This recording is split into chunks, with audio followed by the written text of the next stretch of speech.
Hi guys, today's class is about code review. We are going to be diving into the fundamental practice of professional software engineering. So before we look at the how, let's remind ourselves of why we are here. So in this course, everything we do is filtered through our big three goals. We want software that is safe from bugs, easy to understand, and ready for change. So let's get started.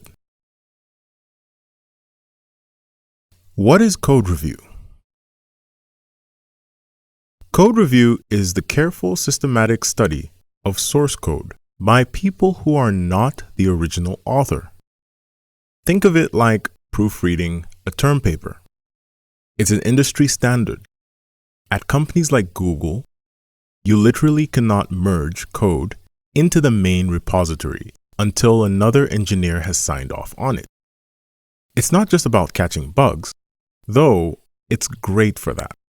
It's about improving the code and the programmers themselves.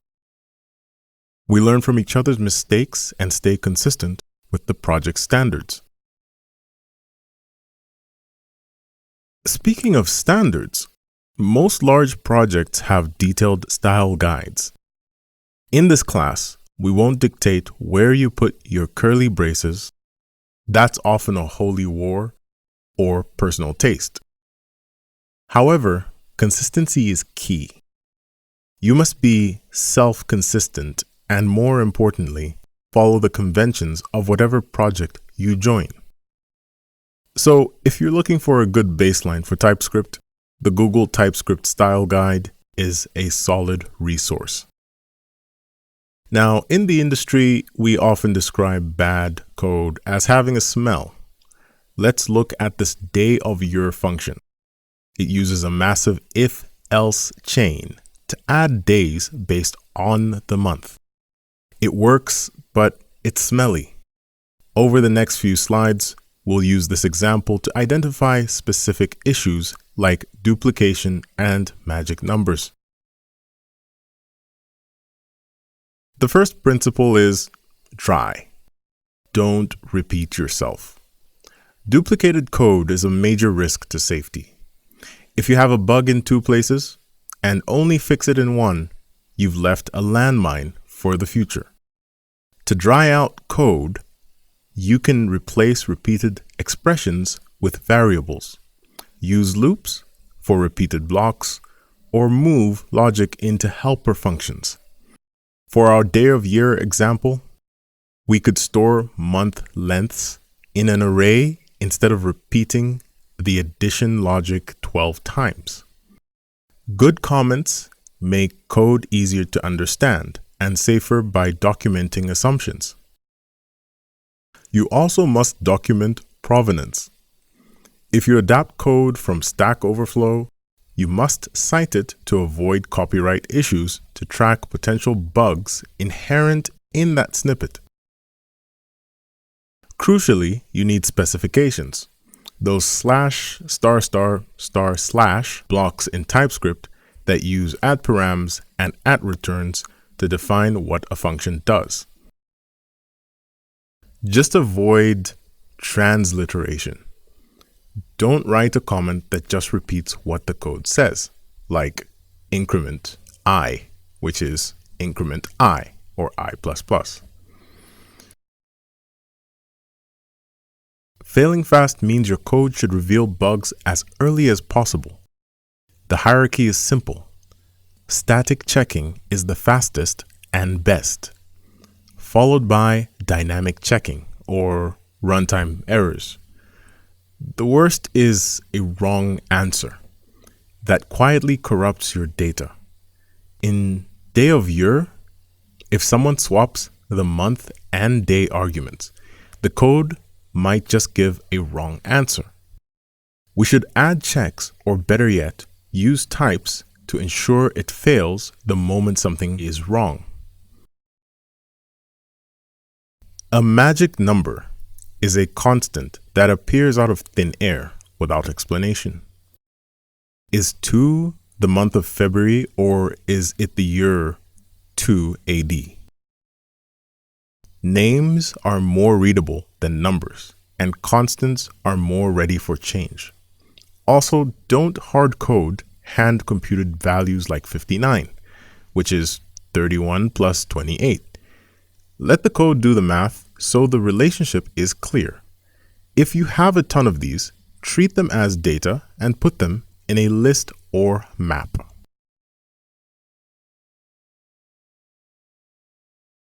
Don't reuse variables. Variables aren't a scarce resource. Introduce them freely and give them good names. In day of year, the parameter day of month is reused to store the final result, which is confusing. Use a constant variable as much as possible to prevent accidental reassignments. The compiler will thank you. Look at this leap function. It has terrible names like TMP for temp and Y. Good names should be descriptive and follow conventions. Camel case for variables and functions, capitalize for classes, and all caps for global constants. Avoid abbreviations like MSG for message. Remember, your teammates might not be native English speakers, and clarity beats saving 3 keystrokes. One note on this is that it's very varying on whichever team you are. So sometimes TMP could just be a good short name if you're used to working with the people you're working with. Use white space to help the reader. Use consistent indentation and never use tab characters. Different editors treat tabs differently, which can ruin your alignment. So use spaces instead. In TypeScript, always use semicolons and always use curly braces for if, while, and for blocks, even if they are only a line long. It prevents bugs during future edits.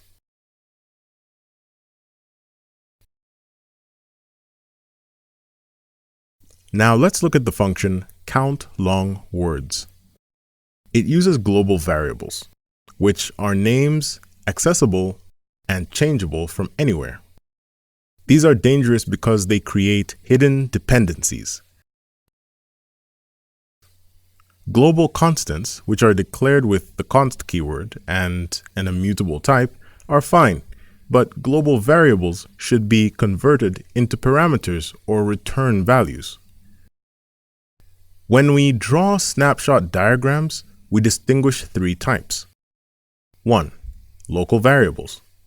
These live inside a function and disappear when it returns. Number 2. Instance variables. These live inside an object. And number 3. Global variables, which live outside and exist for the life of our program. Make sure you can identify these when you're tracing execution. The function countLongWords prints its result to the console. This is a bad smell because it makes the code not ready for change. If another part of the program needs that number for a calculation, it can't read the console. Lower level parts of your code should take parameters and return results. Leave the printing to the highest level user interface parts. Resist the urge to write special if statements for empty cases like 0 or an empty string. Often in the general case, code handles these naturally. For example, a loop over an empty array simply won't execute. Handling special cases separately often introduces bugs and unnecessary complexity. Don't optimize for performance unless you have hard evidence it's a bottleneck. Avoid monoliths. Huge sequences of code with no abstractions. A function should ideally fit on one page, about 50 or 40 lines, so a reader can see the whole logic at once. Keep your lines short, around 70 to 100 characters, to avoid the dreaded horizontal scroll. When you get feedback from a code review, you will need to refactor. This means changing the code to improve its SFB, ETU, and RFC properties without changing what it actually does. So do this in small steps and use the compiler to find errors. Run your tests after every single change and commit to version control frequently. Code review is a human inspection that targets our big three: catching defects early and using dry to prevent bug propagation, using good names, white spaces, and comments to make code readable, and returning results and avoiding duplication so the code is easy to adapt.